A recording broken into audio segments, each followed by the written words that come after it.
सभी को मेरा नमस्कार। आज के वीडियो में हम स्टडी करेंगे एपोमिक्सिस के बारे में। देखिए प्लांट में होता है कि सेक्सुअल रिप्रोडक्शन में ओव्यूल सीड में कन्वर्ट हो जाता है।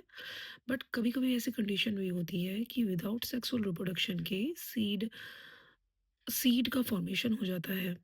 अब जब सीड का फॉर्मेशन होता है तो उसके अंदर हम ये देखेंगे ना तो मियोसिस होता है, ना गैमीट फ्यूजन होता है, ना ही ऐसे सीड में वेरिएशन क्रिएट होता है।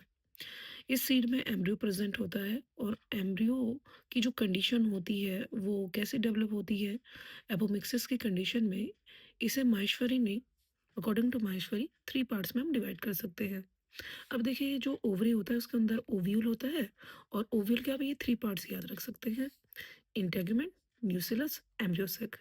इन्हीं के बेस पर उन्होंने एपोमिक्सिस में एम्ब्रियो की कंडीशन को एक्सप्लेन किया है।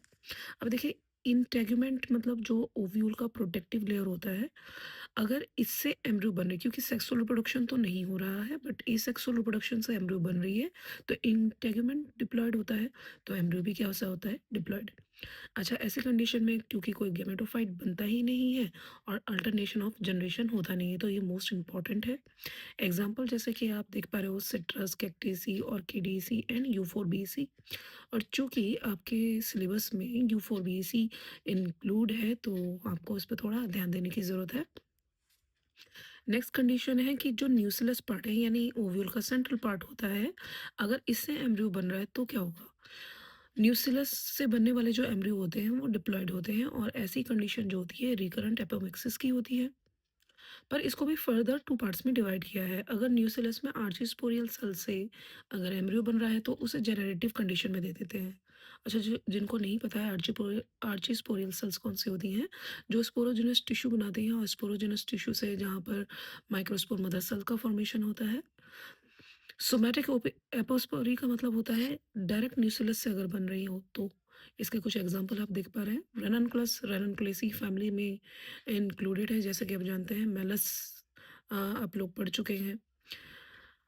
ये जो आपका हाइरीसियम है, ये एग्जाम्पल थोड़ा इसका इम्पोर्टेंट है, इसको आप ध्यान रखें। एम्ब्रियोसेक, देखिए जो लोग बॉटनी पढ़ते हैं, एम्ब्रियोसेक के अंदर आप जानते हैं एग होता है और एग्स के पास दो सेल्स सिनर्जिड्स होती हैं और एंटीपोडल सेल्स होती हैं। एम्ब्रियोसेक में भी आप एग्स को ले लीजिए।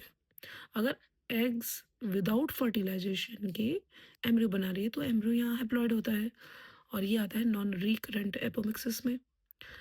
अगर एग जैसे मान लीजिए विदाउट फर्टिलाइजेशन के, तो उसको कैटेगरी डाल दिया है हैप्लॉइड पार्थेनोजेनेसिस और इसमें एग्जांपल है सोलेनम एंड और किस।